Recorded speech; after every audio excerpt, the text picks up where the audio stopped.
Alegría de tener nuevos participantes que nos ayudan a conectarnos más con la vida, con la eh, continuidad permanente de la esperanza. Los jóvenes que nos acompañan hoy en Conectados, saludando a todos los que nos escuchen, esperamos que haya a varios de sus amigos, de su generación, que puedan comentar también y dialogar con Conectados. Está con nosotros Ajax. eh, Hola, yo soy Ajax, tengo 19 años, estoy estudiando cine y yo estoy trabajando una propuesta cinematográfica de cine desde la discapacidad. More. Hola, yo soy More, tengo 29 años, soy parte del colectivo Semillas en Resistencia y del Comité en Solidaridad con Palestina en Yucatán. Me dedico al diseño gráfico y creo que desde el arte y desde pues las distintas formas de vivir y de decidir cómo vivimos y nos relacionamos entre nosotras, podemos crear un mundo y unas realidades que nos permitan a todas, a todos y a todes pues vivir en paz. Y esa paz pues no es estática, sino que se construye pues sí con nuestras, pues con todas nuestras decisiones. Y Víctor. Mucho gusto, yo soy Víctor, tengo 19 años, igual soy estudiante de cine, soy escritor, tengo 2 libros y soy paciente psiquiátrico desde que tengo 11 años. Igual soy parte de la comunidad LGBT y me identifico como una persona queer. Pues muchas gracias. En esta comunidad que formamos en este momento, queremos tratar de ir a las partes que a veces nos dicen, vamos a hacer un diagnóstico.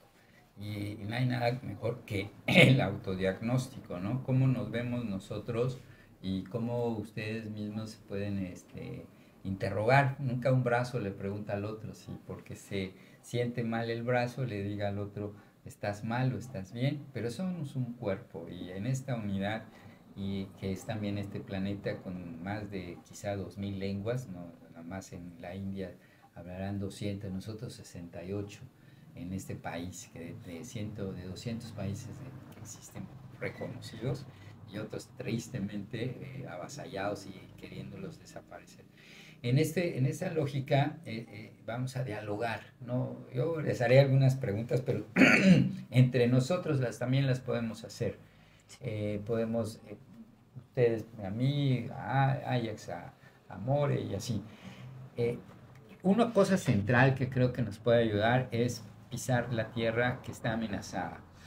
Y la está amenazada no como un mito o como una apocalíptica expresión amenazante, sino que es real, que hay un sufrimiento en la tierra desde el informe de Brundtland y los límites del crecimiento, donde decíamos que no es posible seguir avanzando, una tierra a la cual no veíamos que la conciencia de la humanidad de que había finitud de los recursos no fue sino hasta hace 60 años más o menos, y eso implicó a algunos países empezar a hacer cambios. Se anunció igual con el protocolo de Kioto, Club de Roma, Cumbre de París, Río de Janeiro, nadie eh, hizo caso, excepto Noruega y otros países que han cambiado a energías limpias. Y sin embargo, y hay algunos países que por el otro lado también están evitando la destrucción de la humanidad con las armas. Ahí hay dos fuentes poderosas que pueden centrar. La violencia a la tierra es la misma que la violencia a la humanidad, porque nunca como hoy tenemos esta crisis donde desaparece una especie cada media hora, se desapareció el Polo Norte y han desaparecido miles de mujeres. Y somos campeones en este país de desaparición de mujeres. Y no solo de mujeres, ayer murió una de las compañeras, amigas que más ha luchado en el norte del país. Y están los compañeros de Yotzinapa, están los compas de Atenco defendiendo el territorio, otros defendiendo la vida, pero también las situaciones emocionales que esto provoca. Lo veamos o no lo veamos, el inconsciente colectivo está muy dañado desde Gaza, como ese sufrimiento que nunca había padecido la humanidad nos afecta en nuestras crisis, incluso de ubicación, de sentido de vida, de utopía, de sueño. Y por ahí, pues estas voces de los jóvenes que muchas veces son reprimidas desde el hogar mismo, la mayoría de las violaciones de mujeres suceden en los hogares, más del 70%. Entonces, todo esto que tenemos que deconstruir, descolonizar, repensar, reimaginar, recuperar nuestros valores más profundos, los de antes, los de hoy que urgen y los que querríamos tener más adelante. ¿Cómo ven ustedes esta situación hoy en la humanidad, en México, en Mérida, en Yucatán? ¿Por dónde ven ustedes está lo más grave? ¿Por dónde miran? Del dolor a la esperanza se llama el programa. Ver la parte que a veces no nos gusta ver. Ustedes que se dedican al cine, que quieren mostrar realidades que otros no quieren ver, y esa oportunidad de gente que está comprometida con realidades a cambiar. Es valiosísimo lo que ustedes puedan decirnos. ¿Quieres comenzar, Tomori? Sí, bueno, creo que sí, sin tal vez irme a algo tal vez tan lejano, ¿no? O sea, creo que yo podría ver una gran problemática o un gran punto de partida de esta problemática, pues el sistema capital neoliberal, ¿no? O sea, creo que esta gran ola o esta gran creciente en la violencia tiene todo que ver pues con la búsqueda de quitarnos cada vez más nuestros recursos, o sea, como nos damos cuenta, o bueno, aquí en Yucatán está también pues esta industrialización de la península, ¿no? Que viene como a traernos el foco en algo que ha sucedido desde hace muchísimo tiempo, pero que de pronto con proyectos como el Tren Maya, con estos proyectos, estos megaproyectos, que cada vez más hay muchísimos más, y es mucho más difícil de frenarlos, aunque la sociedad nos estemos organizando, aunque las defensoras y defensores del territorio pues estén en distintos lugares como súper articuladas, pues, pues cada vez es más difícil frenarlos porque tienen todo el sistema de su lado, ¿no? Y entonces nos volvemos quienes estamos tratando de hacer un contrapeso a estas lógicas, pues nos volvemos, o nuestra vida se pone en riesgo, o sea, se pone justo así en la mira.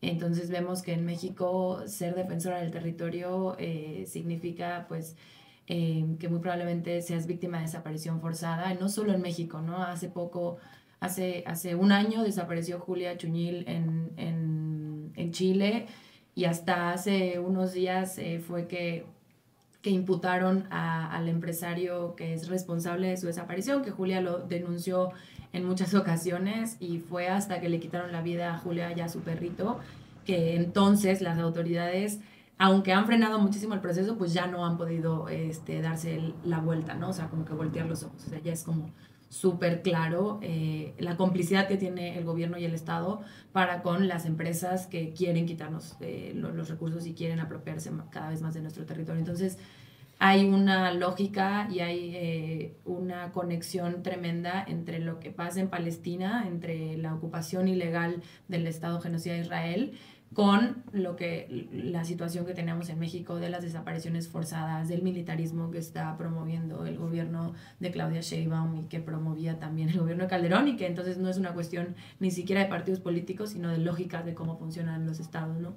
Entonces, para mí, creo que pensando en como una problemática, yo como una persona que me considero anarquista, creo que es el Estado y el funcionamiento del Estado en la actualidad.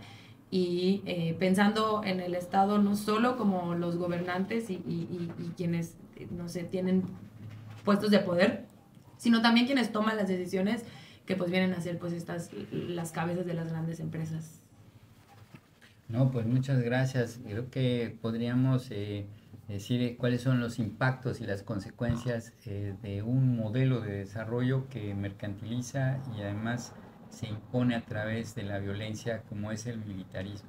la violencia en los derechos humanos en el planeta. Hoy podemos tener como símbolo casi peor que Calígula, ¿no?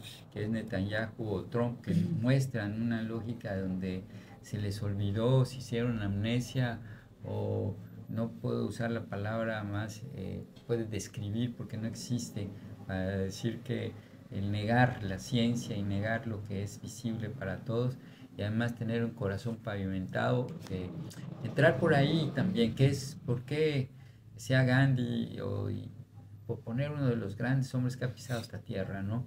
Y que ha demostrado que es posible transformar un ser humano en sí, desde dentro, hacia una posibilidad no violenta, sino amorosa, ética, responsable, que sabe escucharse a sí mismo. Por ahí los principios que no ama a los demás como a ti mismo. Si no nos amamos a nosotros mismos, es muy difícil, o no solo no cambiar, sino caer en el pantano resbaladizo de un discurso y que nos lleve a la incongruencia. ¿Cuáles serían como las bases para la congruencia de vida que requerimos para iniciar un proceso, digamos, nacional, político, económico, cultural, en que impacte al mundo? Pero ¿con qué empezamos? Es como decir, yo empiezo por mi casa, yo empiezo por mí, por darme paz cuando ahorita venía manejando, y ¿cómo puedo, qué hacemos cuando trabajamos por la paz, por la justicia? ¿Qué nos dices de eso, Víctor? Pues a mí me gustaría hacer un comentario que siento que viene justo para lo que usted comentaba, que es que hasta hace una semana, pues yo me entero, pues como comenté, soy paciente psiquiátrico y pues desde los 11 años ir con un psicólogo, con terapias, ir cambiando, pues he pasado por la mitad de especialistas que hay en este estado, he conocido lo mejor y lo peor, pero lo que siempre a mí pues, me ocasionaba muchos problemas es no tener un diagnóstico claro o no tener un diagnóstico lo suficientemente, pues, que sea para mi beneficio. Entonces siempre era, ¿qué es lo que tengo? Y bueno, hace una semana me entero que yo lo sospechaba, sin embargo, pues, obviamente siempre es bueno ir con un psiquiatra, con un especialista, si tiene los recursos para ello, ¿no?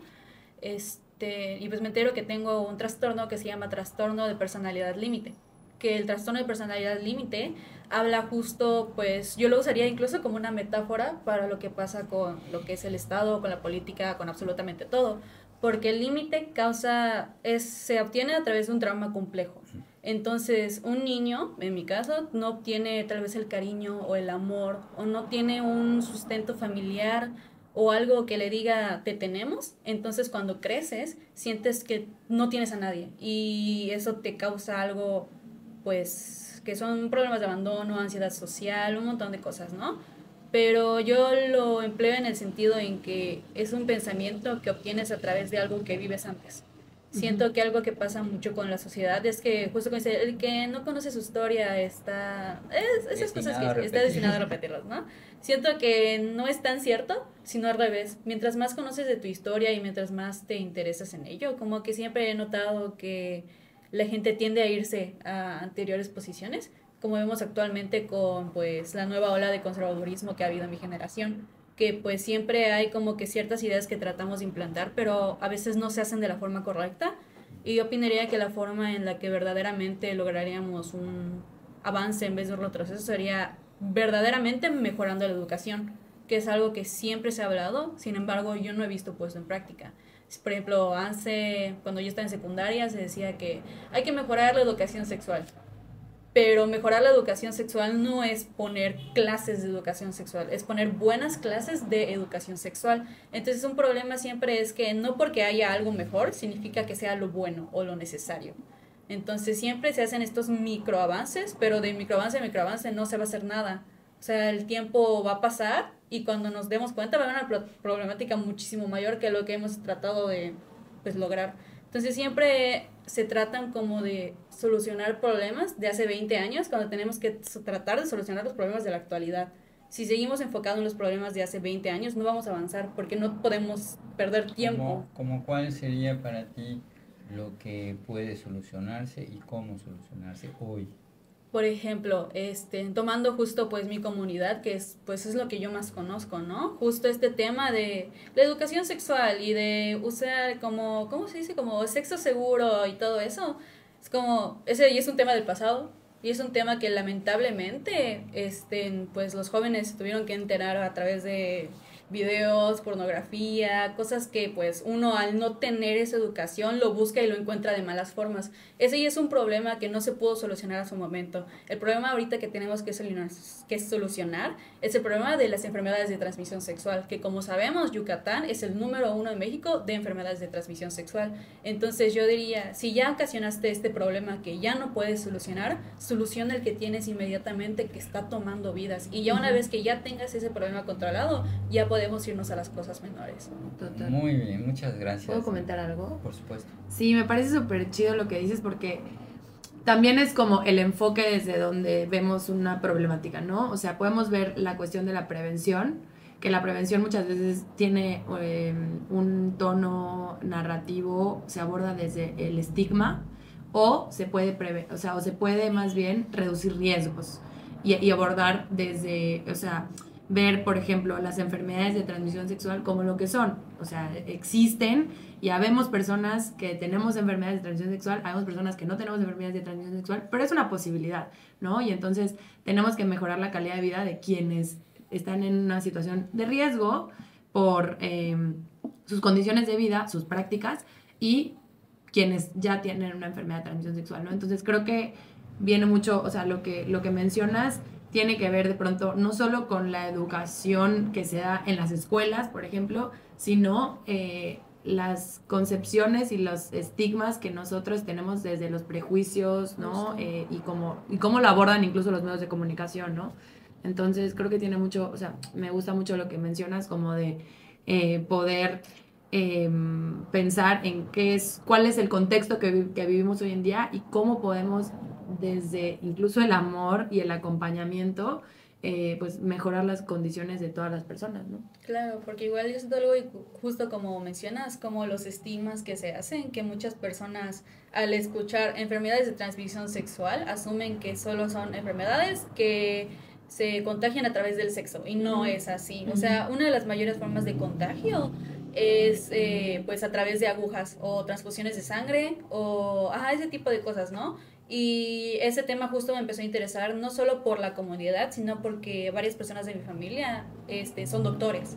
Y me ha tocado varias veces escuchar cómo marcan a la casa llorando porque dicen, me acabo de picar con una aguja y no sé si tengo algo, no sé si el paciente tenía algo. Y es un miedo verdadero que sufren las personas en pues en el servicio médico y que pues muchas personas no estamos conscientes y justo se estigmatiza como ¿por qué no te cuidaste? O ¿por qué no usas condón? O ¿por qué mejor no practicas celibato? Y es como que en eso no tiene absolutamente nada que ver. Te puede pasar a ti que te caigas en la calle y te piques con una aguja y ya la tienes y no lo pudiste evitar porque hiciste todo para cuidarte. O sea, nadie está pues justo como que absuelto de esos temas, ¿no? Y pues justo es como no criminalizar a las personas que lo tienen, incluso si fue por una práctica o un mal uso de pues un preservativo o una práctica sexual, o sea, es un riesgo que siempre va a estar presente, o sea, sí. Todos sabemos que ni el mejor método anticonceptivo te puede salvar de ello. Sí. Es verdad que todo está relacionado y me encanta que encontremos el punto que nos vincula una cosa con otra, ¿no? Y yo encuentro en cuanto el paraguas de la ética, que el juicio como cultura y también la descalificación y la exclusión, si parece fácil, ¿no? Pero si esa fuera la actitud de prevención, de formación previa a cualquier tipo de situación, podríamos nosotros tener un poco más de amplitud, incluso de lógica, porque la congruencia está en no puedo hacer juicio si no tengo un conocimiento. Y la prevención empieza precisamente en eso, en generar las condiciones para que no suceda. Si yo cada vez que apunto, me señalo y me observo, descubro que en mí está todo lo que acabo de decir, por decir algo, ¿no? Yo padezco o estoy diagnosticado. Todo lo que me dices o pensando en un niño de Gaza, pues es espantoso, no hay ni siquiera salud ni posibilidades y sus límites son deslímites, ¿no? Y sin embargo puedo generar esperanza a través del sumut. Aquí hablamos del Ubuntu o hablamos del Itilkushlekhal o el Sumakusai, que son fuerzas de resiliencia superiores a cualquier posibilidad de ser desaparecido o de propiciar el suicidio. No todos, pero algunos tienen eso y lo heredan. ¿Cómo podemos potenciar esa fuerza espiritual, ética, que mantiene al ser humano en la calidad de poner por encima del individualismo el bien común? Dado que vivimos ahorita, todo el mundo se rasca por sí mismo, nadie piensa si yo quiero mi carro, cuál es el éxito de una profesión en la Marista o en la Unimayab o en cualquier otra universidad iberoamericana, hacia dónde, por qué estudias, para el dinero, para tener, y todo esto qué tipo de enfermedad va generando internamente, de manera que ya no somos ni capaces de pensar que estudio para servir y a quién. ¿Quiénes son la mayoría de la humanidad? Musk, Slim. La mayoría de la humanidad, pues a veces les enseñan a autoculparse por ser indígenas, por ser gay o por ser cualquiera de las minorías, por ser negra, ser mujer, y se enseña a soportar una realidad y aparentar otra cosa y a disfrazar. Entonces, como que es el contrario del disfraz, sería desnudar, desvestir. Si develamos esta realidad, ¿qué nos dirías tú, Ayer, sobre lo que sí tendríamos que mirar, qué hacer, qué ver? Bueno, yo, ahorita que entramos a la carrera, hemos estado leyendo muchas cosas. Y una de ¿Cuál las... carrera? Cine, carrera en cine en la UNAI. Y una de las lecturas que nos dejó un maestro se llama El apoyo mutuo de Kropotkin. Y me gustó mucho porque justamente hacía como una recopilación de estudios que se habían hecho a comunidades, aún como comunidades apartadas de la sociedad occidental, o sea, en partes de Europa y algunas de África, en donde él hacía una reflexión de que estos grupos había como un sentido de comunidad muchísimo más fuerte que en la sociedad occidental de ese momento. Creo que es el siglo XX o XIX, uno de esos dos, o en medio. Y habla de que como que el hombre europeo creía que ellos estaban mal porque, o sea, el hombre europeo tenía la teoría de que el ser humano era malo, que era hostil por naturaleza, y que se empezaron a hacer estas exploraciones y que describían que como que, por ejemplo, llegaban, les daban comida y no se la comía el que se lo daba, sino que la repartía, o sea, se la daban a él individualmente y se reunía con los demás y compartían.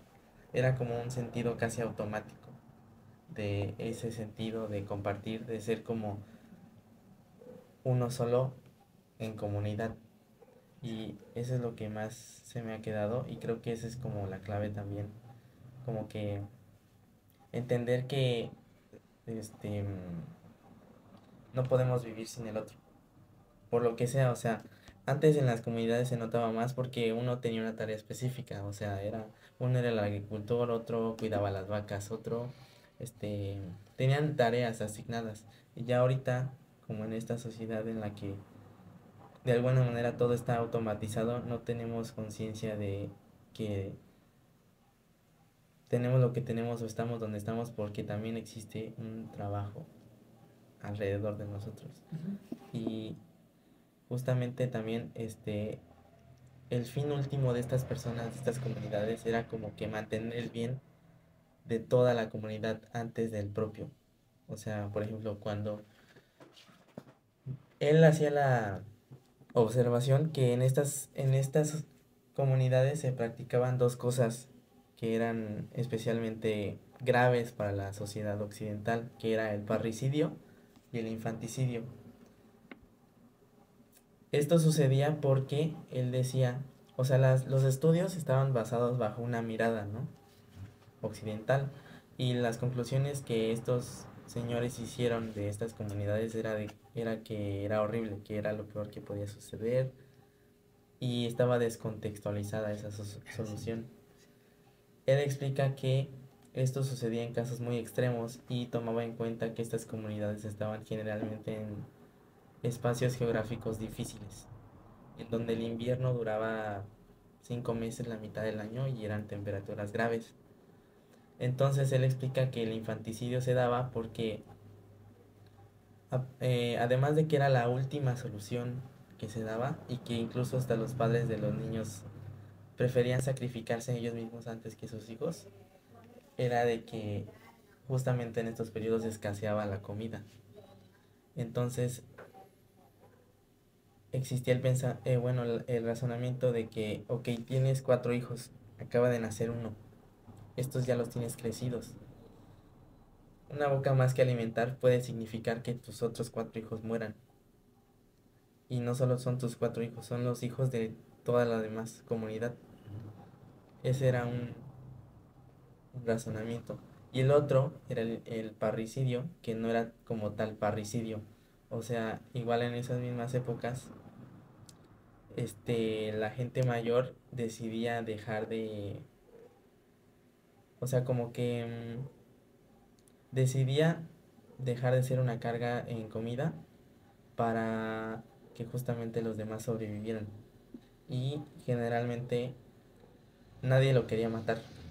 Nadie lo mataba. En realidad moría de hambre en un bosque. Y justamente también habla de eso, de que nadie tomaba la decisión de matarlo hasta que llegó la religión y que se empezó a conceptualizar como un sacrificio. Porque nadie quería tener como que la responsabilidad. Y pues la religión permitía que bajo una orden divina se diera, no por uno mismo. Y entonces ya todo esto, yo creo que la clave es como volver a esta conciencia de que pues estamos aquí como, tal vez no somos hermanos de sangre, pero sí de espacio. O sea, compartimos estos lugares, esta es nuestra tierra, estas son nuestras culturas, nuestro momento, y creo que esa es la clave. O sea, siempre hacer a un lado nuestras diferencias y como que intentar integrarnos siempre. Porque igual, o sea, yo no soy religioso ni nada, pero yo creo que la figura de Dios, Jesucristo, fue es muy relevante aún porque justamente como mencionaste, él antes de morir repartió el pan y el vino. Y yo creo que esa es una muy buena como metáfora de hacer la comunidad. No, me encanta, te agradezco mucho porque nos vuelves a la definición profunda de nuestros ancestros, nuestros abuelitos mayas, y lo que decía antes de los suajilis, el Ubuntu, yo soy yo solamente cuando estoy contigo, o el Akech Alakein maya, ¿no? Que soy tú, otro yo, pero fuera de las conceptualizaciones en la práctica, qué rico es estar en comunidad y saber que el nosotros y no el yo tengo hambre, tú no, yo soy rico, tú eres pobre, tú estoy triste y tú estás alegre, sino estamos tristes, estamos alegres. Una vez en clase, unos compañeros celtales, llegué y se los he contado, creo que les dije, pues como hemos hablado, pero en este momento yo tengo que regresar, no va a haber clase. ¿Qué, maestro? Pues tengo un problema. ¿Tiene un problema? Sí, tengo un problema. El carro se está incendiando aquí a 100 metros y tengo que irlo a apagar. Vine así y ya le eché agua, pero sigue mal. Ah, tiene un problema, ¿eh? Usted está reprobado. ¿Por qué? Pues porque nos dijo que existe el nosotros, tenemos un problema, ¿no? Y se fue todo el salón a apagar. Entonces, a mí me sorprendo de que un principio es escuchar con corazón de esponja, ¿no? No de piedra. Entonces te oigo y la verdad es que se empieza a suavizar mi corazón al escucharte porque Sí. yo estoy feliz de que estén aquí y de que puedan ustedes y podamos abrir esos poros que nos vinculan más allá de la sangre física, del cordón espiritual estelar, de estrella, de ese cosmo que nos hace sentir el dolor y sentir la posibilidad del amor, porque es esencialmente amoroso la humanidad, ¿no? como qué otras cosas podríamos ir haciendo para que a pesar de esta sociedad, de esta tendencia, de esta ciudad, de esta cultura occidental, pudiéramos ir infectándola del sano virus, de la comunidad, de la inclusión? ¿Cómo ves? Justo, de hecho yo quería mencionar algo al respecto con lo que comentaba de Jax, que es que, por ejemplo, yo no me considero una persona anarquista, sin embargo, pues he leído, me he informado y la forma en la que más me he como pues incluido en esa parte que me interesa mucho es en la anarquía relacional. Y la anarquía relacional pues habla pues en contra de lo que es la monogamia inculcada por el catolicismo y el cristianismo, o por en sí, por todo lo que es la religión. Pues justo como comentabas antes, se puede decir que antes de que llegara la colonización se practicaba anarquía relacional en el ámbito en el que hace unos días platicaba con unos compañeros de la carrera y me decían si tuvieran la oportunidad de embarazarse, de cargar un hijo en su vientre, lo harían, y muchos decían no, porque no encontré el tiempo, estoy estudiando la carrera, no tengo dinero, etcétera. Y yo argumentaba que justo antes se podía tener hijos en gran cantidad porque no era solo el hijo de una madre o de un vientre, era el hijo de toda una comunidad. Entonces ese niño, había un grupo de 5 o 6 personas que atendían solo a la madre que acababa de dar a luz, y el hijo era atendido por el resto de la comunidad. Alguien le daba de comer, alguien atendía sus noches para que la madre estuviera en descanso, y ya una vez que se recuperara ya pudiera atender ella a su hijo y crecerlo y educarlo. Sin embargo, llega el cristianismo, llega el matrimonio, las ideas que no eran de esos tiempos, y se inculca que no, que solo la madre va a atender al hijo y el padre va a ir a trabajar y ir a comer, y es como que pues no es lo mejor, ¿no? Y de hecho en lugares en donde la religión no es tan grande, por ejemplo, yo doy el ejemplo de, por ejemplo, los lugares en Asia, que hay un mayor porcentaje de personas ateas, todavía hay tradiciones como que al segundo hijo lo tienen que cuidar los abuelos. Y de hecho hay muchas personas que dicen, es que a mí no me criaron mis papás, a mí me criaron mis abuelos. Mis abuelos son más mis papás que mis papás, ¿no? Entonces son este tipo de familias que nosotros diríamos no convencionales, que mucha gente ahorita ve de una mala forma. Y yo siempre me he preguntado por qué, si realmente es una forma diferente de propagar amor. Si decimos que el amor es amor y así está bien, ¿por qué deberíamos de criticar a las personas como yo, que tratamos de practicar el amor de una forma diferente, más en comunidad? Porque incluso es eso, ¿quién nos inculca que una pareja tenga que vivir juntos para ser una pareja? ¿O quién nos inculca que una pareja tenga que estar casada para ser un, pues, marido, mujer, mujer, mujer? ¿Saben? Como incluso eso, que siempre hablamos de hombre y mujer cuando hablamos de relaciones, ¿no? Siento que la anarquía relacional me ha enseñado como justo esto de comunidad, una idea de comunidad, de propagar amor, de justo como decían, si lo piensan de una forma incluso económica, el practicar la anarquía relacional es mejor para las personas. Imagínate la diferencia de una pareja, 2 personas pagando un alquiler de 8,000 pesos con 2 sueldos de salario mínimo, a 4 personas pagando por ese mismo apartamento en donde van a vivir porque son un grupo que se aman. Incluso en ese ámbito es algo que económicamente nos beneficia a todos, ¿no? Pero siempre la gente, por justo como hablaba de la ola del conservadurismo, como que tiende a no escuchar. Y siento que realmente eso podría ayudar mucho a las personas, informarse un poquito más, justo como en esta comunidad de amor, que yo siempre he tratado como de propagar, que justo el amor no solo es romántico, o sea, el amor, incluso para un amigo, el amor puede ser romántico, ¿sabes?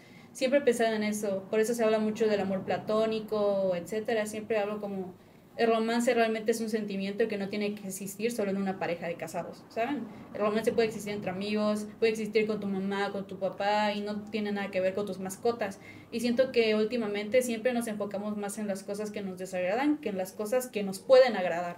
Entonces siempre es como nos enfocamos en, hay este problema, pero nunca buscamos en la solución que tenemos que encontrar. Y siento que esas soluciones se pueden encontrar más a través del amor, del escuchar a la persona que está viviendo esa problemática y desde tu amor decir, pues yo te puedo ayudar, tal vez no solucionando tu problema, pero tal vez en tratar de buscar una solución. Creo que tratar de buscar una solución es más importante antes de que solucionar todo el problema. Siempre tratamos de irnos a estos lugares de ya se va a solucionar con que hagamos esto. No, es como que hay que ver cómo solucionarlo, ir avanzando como comunidad. O sea, si una minoría quiere avanzar solo como minoría, es muy poco probable que se logre. Y es la verdad, es como ha pasado antes, o sea, el movimiento de la comunidad LGBT, por ejemplo. Todos sabemos que, bueno, la mayoría de mi comunidad sabemos que empezó, claro, con Stonewall, y de hecho no empezó en Stonewall, pero es lo que es el mayor punto de referencia. Empezó con mujeres afroamericanas trans. Y tenemos que tener en cuenta que si las mujeres afroamericanas trans hubieran dicho solo es nuestro movimiento, no hubiera pasado así. No, se incluyó a toda la comunidad LGBT para que pudiera avanzar, porque mientras menos personas somos, pues no hay como un avance. Entonces siempre siento que hay, justo dentro de mi comunidad, hay una segregación en que todos tratamos de apoyar nuestros únicos problemas cuando deberíamos de tratarnos como comunidad. Incluso siempre está el típico ejemplo de el hombre cis gay que es misógino o que justo es homofóbico, y eso lamentablemente pasa mucho actualmente. Hay mucha misoginia en la comunidad queer y siento que siempre hay como que tratarnos entre personas, y justo es algo que no me gusta mucho porque en México justo es uno de los lugares con más alta tasa de transfeminicidios y nadie apoya la lucha de las mujeres trans, y siempre ha sido un problema para mí. Yo siempre he tratado de ver por esa problemática, pero cuando uno trata de dar su opinión dice, es que ese no es tu problema porque no es tu comunidad. Y yo, discúlpame, soy parte de la comunidad queer, sí es mi problema, sí voy a informarme, no voy a hablar por ellas, pero sí puedo hablar desde un punto de entendimiento. Y siento que eso es lo que hay que hacer, desde el amor a tu propia comunidad, a tu vecino, a tus amigos, tus compañeros. Siempre se puede hablar, siempre cuando haya un buen conocimiento del tema. Claro, bueno, por ahí ya vamos a ir cerrando con propuestas hacia, bueno, no para solucionar ni recetar, pero bien aportas maravillosamente al tema de la comunidad. Y si algo tiene el anarquismo es la horizontalidad. O sea, si dijeran los animales hoy, pues la jirafa es superior a la abeja, sin la abeja el mundo no existiría. Entonces esta lógica de la colaboración de la que habla el autor que nos mencionabas es la que nos permitió evolucionar. En realidad no somos más poderosos que los elefantes, ¿no? Pero nuestra fortaleza está en la colaboración, ni siquiera en la inteligencia el lobo, sino en el Homo ludus, ¿no? En el Homo sapiens, que juega, colabora. Incluso nuestra inteligencia puede ser un obstáculo. Decía San Francisco en momentos, yo soy pobre hasta de leer, porque cuando lees mucho te vuelves más soberbio. Sé tanto que los demás ni me entienden, ¿no? Le ponen en la broma le ponen un casco al que le dice, ¿y ahora cómo se siente? Pues todavía lo veo usted muy tontito, médico. Entonces le vamos a bajar más, ya tiene poco cerebro. No, total que estos juegos para decir qué cosas también dentro de nosotros nos pueden aislar. Y cómo en vez de caer en el aislamiento, en la soledad, en esas cosas que Víctor nos bombardeó ahorita de muchas cosas que ciertamente reproducimos sin querer. ¿Qué práctica tenemos? Por decir, una primera es saludar. Si yo estamos olvidando, yo cada vez que voy a San Cristóbal me bombardeo de pura positividad, ¿no? Buenos días, que le vaya bien, con su leña acá, yo lo bendiga, no sé qué. Hijo, hoy me hizo el día, oye, qué bien. La gente se saluda, se mira, porque viene de comunidad, es natural, no inventaron la comunidad, son comunidad. Celtales, tojolabales, tzotziles, zoques, ahí hay cachiqueles, la cator, pero los que más me topo son ellos y es muy hermoso eso. El Corima, por ejemplo, nuestro mexicano de la Tarahumara, es hoy me toca ser Dios para ti. ¡Wow! O sea, ¿qué es Dios para ti? Para mí Dios es generosidad infinita, amor incondicional. No me importa qué tengas tú o seas, pero yo aquí estoy para ti. ¿Y qué es lo más que me vas a dar? Pues lo que no puede regresar, mi tiempo, este día entero soy para ti, quieres que barra, quieres que cuide, quieres que te dé mi comida. Pues los esquimales son parecidos, quieres mi esposa, quieres mis hijos, ¿qué? Porque no es una hada, es mi esposa, no es supera incluso esto que estábamos diciendo, es una comunidad de mis 4 cuates, sino todos somos comunidad. Lo que pasa es que estos son los con los que tengo cierta afinidad y empatía, y es así como avanzamos en grado. O sea, ustedes me caen muy bien para empezar. Pero bueno, digan, ¿cuáles serían como pistas para de construir o construir al mismo tiempo? Bueno, escuchándoles, pienso en un montón de cosas, pero para no alargarme o extenderme, pienso que lo principal que a mí me ha servido mucho como para entender también cómo puedo ser, cómo puedo ponerme al servicio de mi comunidad, es sí escuchar, que era lo que mencionaba Víctor, o sea, como escuchar qué es lo que se necesita, ¿no? O sea, creo que nos pasa mucho de pronto que hablamos demasiado y como que todas tenemos necesidad de ser escuchados, pero entonces a veces toca, ok, vamos a escucharnos, ¿no? O sea, te escucho a ti y de pronto este ejercicio puede ser de ida y vuelta, ¿no? Entonces, a mí me sirve muchísimo escuchar a la comunidad y en ese sentido, por ejemplo, yo con mis amigas nos organizamos para ir a un comedor comunitario. Y vamos con Doña Gredes, que es una mujer increíble, que puso un vivero y con su esposo reciben a les niñas que están cerca, alrededor de Juan Pablo II. Y este ejercicio que hemos hecho ha venido, o sea, se ha sostenido de la solidaridad de personas que entienden la importancia de crear comunidad, pero no solo en el sentido como de, ok, esto es un sentimiento o es una conciencia, sino hay acciones concretas que surgen como respuesta lógica, o a veces no tan lógica, pero como respuesta lógica a saberme parte de la comunidad y con una responsabilidad, ¿no? Entonces, por ejemplo, para nosotras ha sido como bien importante todo el proceso del comedor Catarinas, porque no solo ha sido algo que nosotras hemos sostenido, sino ahora, por ejemplo, otro amigo, Davi, que se organiza con sus vecinas y vecinos, llevan cosas, llevan comida, llevan juguetes, llevan pues víveres al comedor Catarinas y así otras personas, ¿no? Entonces, para mí creo que es bien, bien importante pues la escucha activa y también pensar en cómo organizarnos y ocupar nuestro privilegio pues para poder aportar y cambiar las dinámicas. Porque al final si nos preguntamos a quién le beneficia que estemos en esta lógica individualista, pues al sistema, ¿no? O sea, que pensemos en que el problema del agua es porque yo tengo un consumo problemático del agua y no porque vienen Heineken a instalarse, a robarse el agua o porque, o sea, obviamente si nosotros vemos todos los problemas como individuales, no vemos tampoco la fuerza que tenemos como colectivo pues para solucionar o para sí crear, digamos, como una realidad diferente, ¿no? Entonces, pues eso, pienso que colectivizar los procesos de ayuda, de escucha, y pues siempre ver a las personas o tratar de ver a todas las personas que están al lado nuestro como nuestra comunidad, no solo, justo como decía el maestro, a quienes son afines a nosotros, ¿no? Hablaba el otro día con un amigo y yo le decía, es que es muy fuerte porque por mi casa hay muchas personas que viven en la calle, que están en situación de calle y ellos también son mis vecinos. O sea, las personas en situación de calle son nuestras vecinas, pero no lo vemos así porque no tienen una casa, porque no tienen como las mismas condiciones que nosotros para llamarles vecinos, ¿no? Entonces, generalmente mucha gente les ve como problemas y es un problema que entonces tenemos que reubicar y el gobierno les va pasando de un parque a otro y muchas veces mueren en estas condiciones. Pero si les viéramos como vecinas, si les entendiéramos que su dignidad humana está ahí porque son personas, entonces nos organizaríamos como colectivo y buscaríamos la manera de que puedan tener una vida pues más digna, ¿no? Condiciones de vida más digna, ¿no? Más dignas. Entonces, bueno, ese sería mi aporte. Muy, muchísimas gracias, Ajax. Bueno, yo igual pienso muchas cosas cuando los escucho.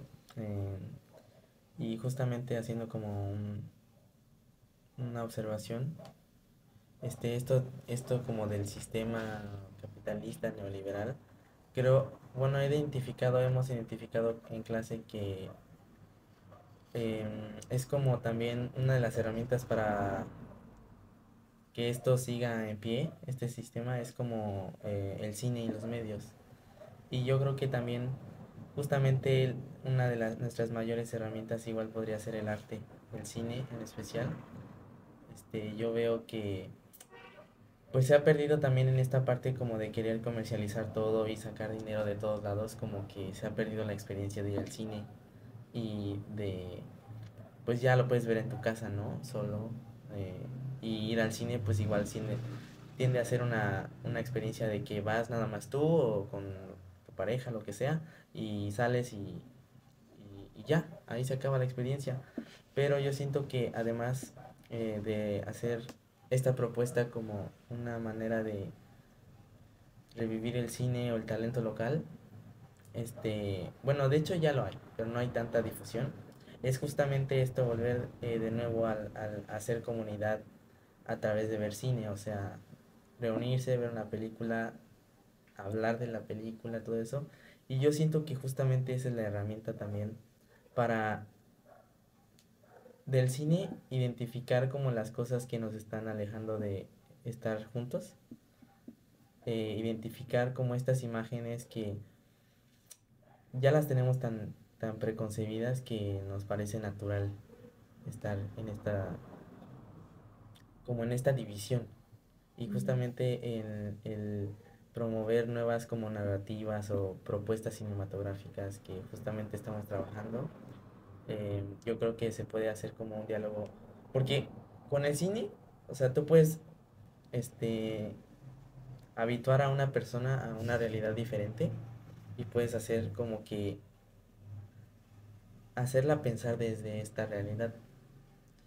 Y yo creo que esa es como una herramienta clave para como que no intentar como promover discursos muy intelectuales, así muy de teoría, porque a veces ni hasta yo entiendo.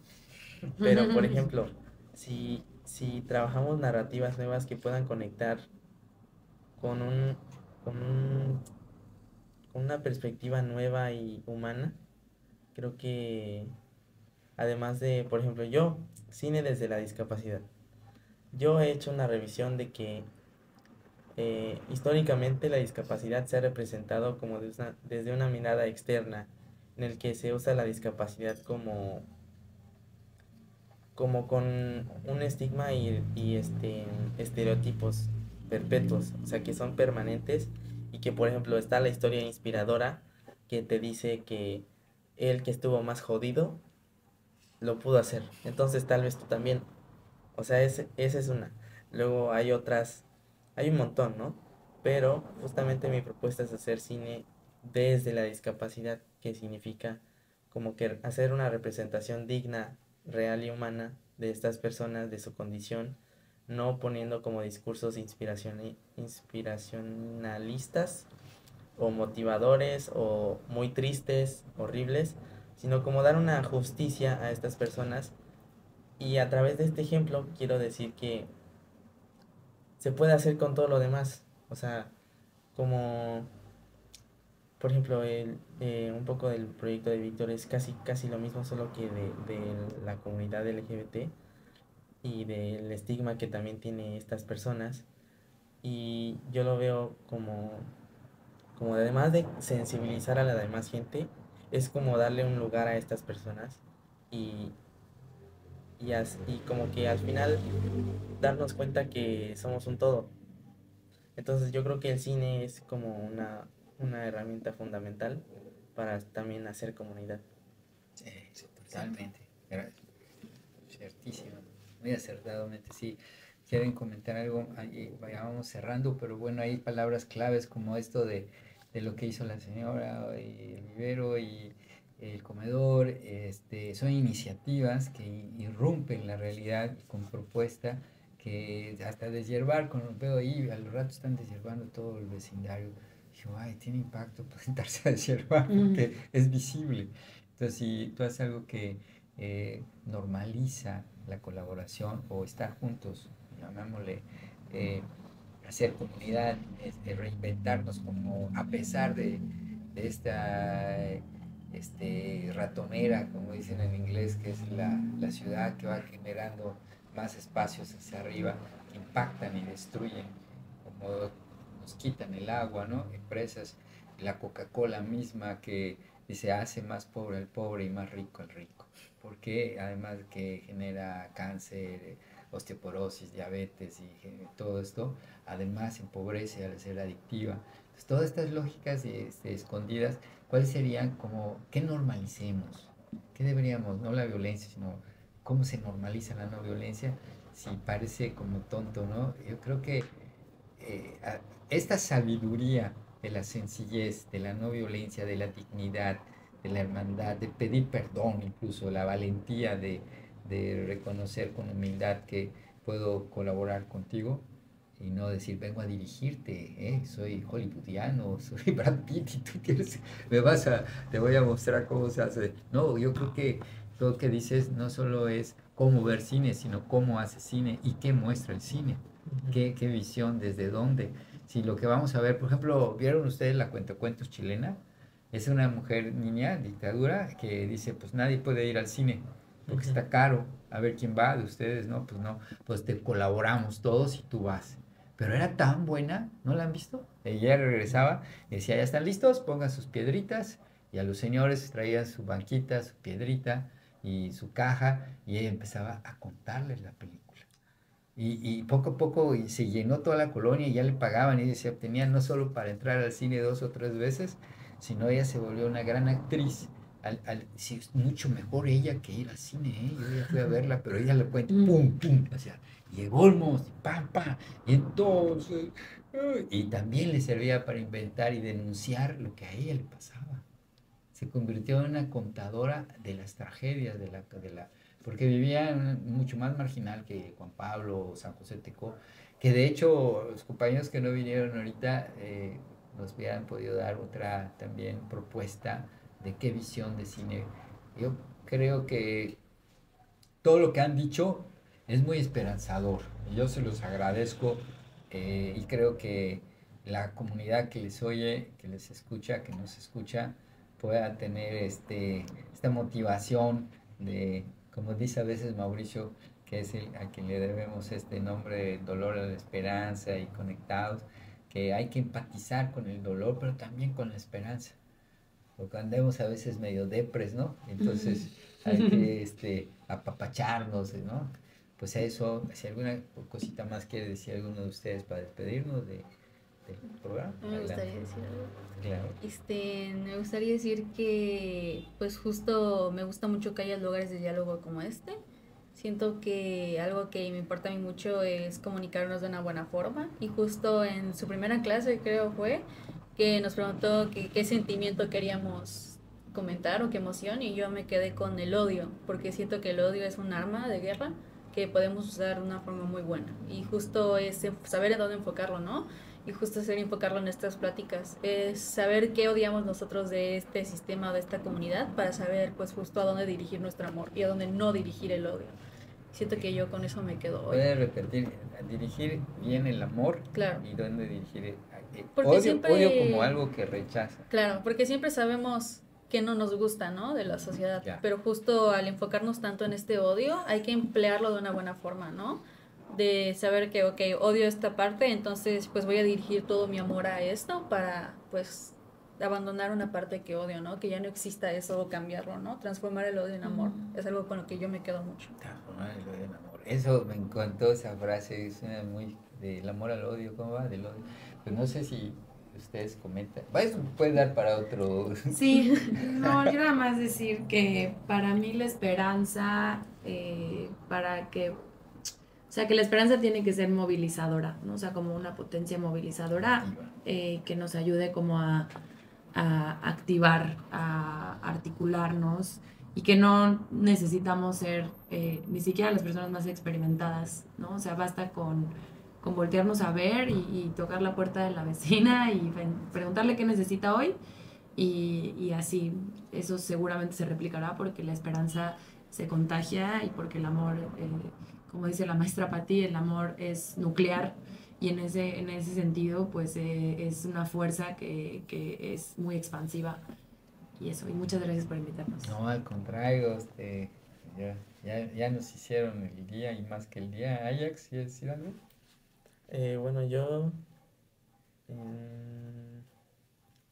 Yo como que hablando desde lo que yo he estado haciendo, últimamente he permitido más como ser más abierto con la gente porque me di cuenta que creía cosas que me limitaban en relacionarme con los demás, tanto personales como, pues no sé, ideas que no eran realmente ciertas y solo me excluían de compartir con la gente.